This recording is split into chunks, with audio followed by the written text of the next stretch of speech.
So, I didn't think I would be doing a review again so soon, but here I am, doing one. Hey everyone, it's Brandy and welcome back to my channel. Today I am going to be doing a review of The Hating Game by Sally Thorne. This is an adult contemporary romance novel, and I guess it technically falls into the chick lit genre. This book follows Lucy and Josh, and they're actually executive assistants to co-CEOs of a publishing company. This publishing company used to be two separate publishing companies, but they ended up going through a merger in order to save both of their companies. So this is how Lucy and Josh end up meeting, and they absolutely hate each other. Lucy hates Josh's uptight, distant approach to his job, and Josh hates Lucy's quirkiness and people-pleasing attitude. So these two have this weird dynamic where they play these games back and forth with each other to, I guess it seems like they're trying to grind on each other's nerves. One day they find out that they're both up for the same promotion, and as this is going on they realize that maybe they don't actually hate each other. So I will admit, going into this book I tried to keep my expectations low because there was quite a bit of hype surrounding this book. A lot of people had received this book for review, or they received free copies, and I heard a lot of good things, but sometimes you don't know if people are saying it just because they received a free copy or if the book was really good. And I was a little worried about that going in, and I didn't really want to get my hopes up too high and be disappointed in the end. But honestly, I ended up absolutely loving this book, and that's coming from a person who bought this book with their own money. No, that's probably not that important, but I absolutely love this book. This book has that hate to love trope in it, and I know some people don't like reading about that, but I actually really like that because it gives you the opportunity to see how much a character can change and grow. I know it's not done right all the time, but I felt like in this it was actually done really well. One of the things that I really loved about this book was that the characters weren't just the romance that happens in this book.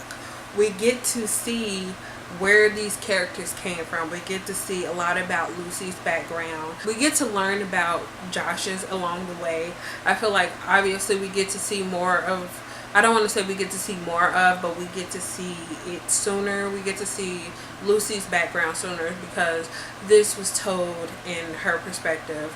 So, we open up the book and she really only has her job and her family, so we get to learn a lot about her family and all the little quirks she has. Like, she collects Smurf dolls, and that's not something everybody does. That's something really unique to her. So it's just like little details like that, and the fact that she grew up on a strawberry farm, and it's just like really small details that most people wouldn't think about. I felt like I really appreciated that the author really took the time to include those details. I felt like a lot of thought went into the backgrounds of these characters and how those backgrounds affected where they are currently in their life. And that is not only for Lucy, it also goes for Josh, because we don't know a lot about his past in the beginning of the book, but the more we learn, the more we understand why he is the way he is and why he acts the way he acts. It was just so well thought out, and I really appreciated that because I just felt like I knew these characters so much more because of the background that we were given. I really I really love this book, and it has stuck with me. I finished this maybe about a week ago, and I still find myself thinking about it when I'm reading other stuff, which is always a good sign because that lets you know that it's a good story. I think my one complaint about this book, okay, it's probably not my only complaint, but my main complaint that I can think of is the fact that this story ended really abruptly. Kind of saw the end coming, but I didn't want it to end. So I was just like, why can't we have more of them? I need more.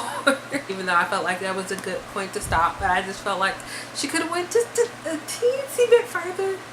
We could have got to see a little bit more of their life afterward and see, how the changes of their lives affected them.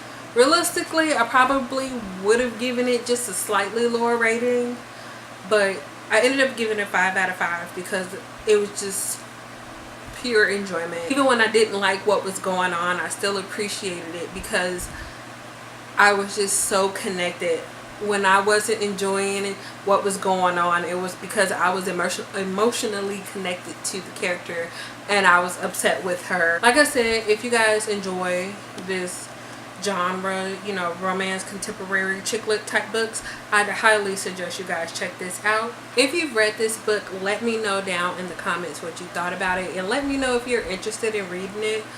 Honestly, I might be up for doing a reread, so if you want to read this and you want a buddy to read it with you, let me know and I most likely will. Thank you guys for watching this video, and I will see you guys again in the next one. Bye.